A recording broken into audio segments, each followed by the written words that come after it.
Is Straightforward Mortgage with Madi, and today we are going to be talking about the payoff demand statement. Whether you call it a mortgage payoff letter, payoff demand statement, or just a payoff, it's all the same thing. To try to make this simple, let's say when I purchased my home, I purchased it through getting a mortgage from Bank of America, right? So I got my mortgage from Bank of America. They gave me this mortgage for 5%, and now the rates have gone low. I've met this guy. His name is Brian. He works at Wells Fargo, and he's like, man, you have this 5% mortgage. I can refinance you for 2.75. And I'm like, what? 2.75? That's going to put my monthly payments lower. My interest accrued over time is going to be reduced drastically. I want to hop on this and just lower my payments, right? Refinance my mortgage. So now Brian, who is at Wells Fargo, is like, okay, well, in order for us to actually pay this mortgage off, we need the payoff letter, right? Because the payoff is going to show us exactly what is owed to Bank of America. Now, some people will say, look at the credit report, right? But the credit report is just like an estimate. It's not everything. We don't know if the borrower paid extra, like another payment. We don't know if there's any fees associated with the payoff. We don't know that unless we order and obtain a payoff demand statement or a payoff letter. And when you are a mortgage processor and you are processing a refinance mortgage, be it a rate and term or a cash out, you will always need to order a payoff statement.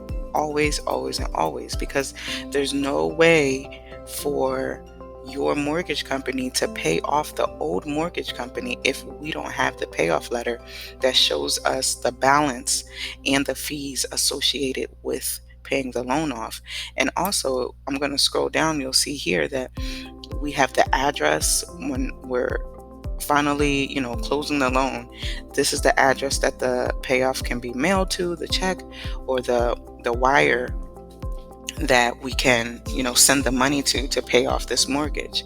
So the payoff is extremely important. These are one of the many things that a processor has to order when you're processing a mortgage. My loan's closing April 15th.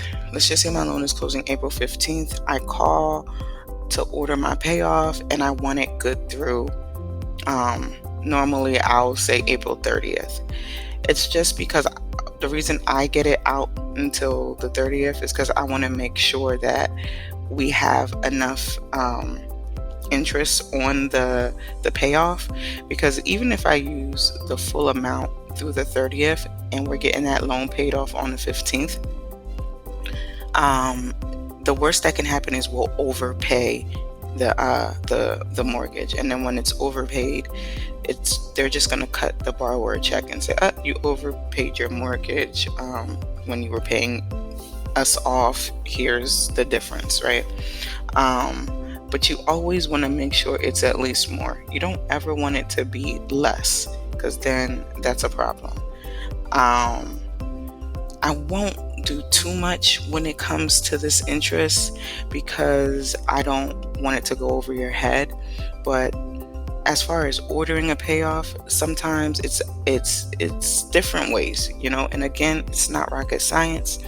It's either you're calling this automated number and you can order the payoff through on the phone, and literally it'll ask for the borrower's account number or social security number. It will also ask for how much you want to, what date that you want the payoff to be good through. So like I said, if my loan was closing April 15th, I'll probably get it for April 30th. So I would tell the payoff thing 0430, and they'll be like, okay, so you want it good through April 30th. Can you please put in a phone number, a fax number that this can be faxed to? So that's one way.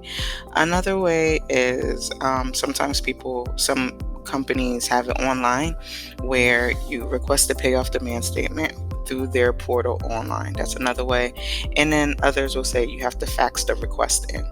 And there's a fax number, or sometimes now there's an email address. You attach just as how you would with the homeowner's insurance, given the account number, the borrower's name, their property address, the borrower's authorization, saying, I need a payoff that is good through April 30th. This is my fax number, my phone number, my email address. Get it to me as soon as possible. So again, it's pretty simple, pretty straightforward payoff demand statement. Thank you for watching Straightforward Mortgage with Madi, and I'll see you in your next video.